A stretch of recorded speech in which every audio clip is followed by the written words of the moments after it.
What if I told you that our bodies are awash with potentially toxic chemicals, and that we're all part of a massive, uncontrolled experiment?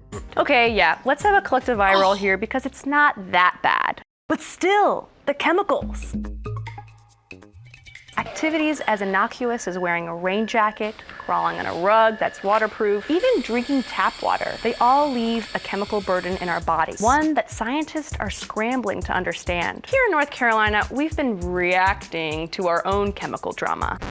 There's a family of chemicals out there called per- and polyfluoroalkyl substances, or PFAS. And it's a big old family with more than 4,000 different members. PFAS are incredibly durable and water resistant. They're in Teflon pans and waterproof jackets. They keep pizza boxes from turning into greasy mush. They're even in firefighting foam. Scientists call them forever chemicals because they never go away, and water treatment plants can't remove them. The few studies we do have on PFAS show that they can cause cancer and other health problems.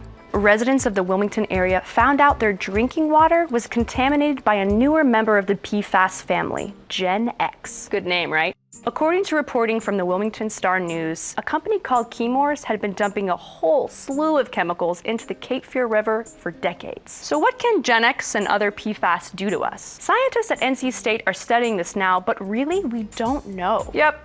You can stop watching this video now because I don't have any answers. But if you want a little context for why we drink water with chemicals in it that we know almost nothing about, keep watching. The Environmental Protection Agency is in charge of regulating chemicals, but they've got a major backlog. According to the EPA, we're producing more than 80,000 chemicals in the United States, and only about 90 of those are regulated as toxic chemicals. Every year, companies introduce an additional 700 chemicals into the marketplace.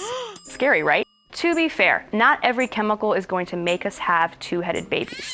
Some are perfectly benign, especially at low doses. And in 2016, Congress passed a big overhaul of the Toxic Substances Control Act, which is a law that does what it sounds like it does, controls toxic substances. In theory, this new level of scrutiny from the federal government could encourage manufacturers to use safer chemicals. And what about PFAS and Gen X? These chemicals are still unregulated. The good news is that NC State researchers tested residents of the Wilmington area and found no Gen X. However, they did find other members of the PFAS family, and they're doing more work to see what that means for residents. So on one hand, we want to be economically nimble and create new products efficiently, which grows our economy and keeps us all employed. On the other hand, we don't want to be afraid of our drinking water.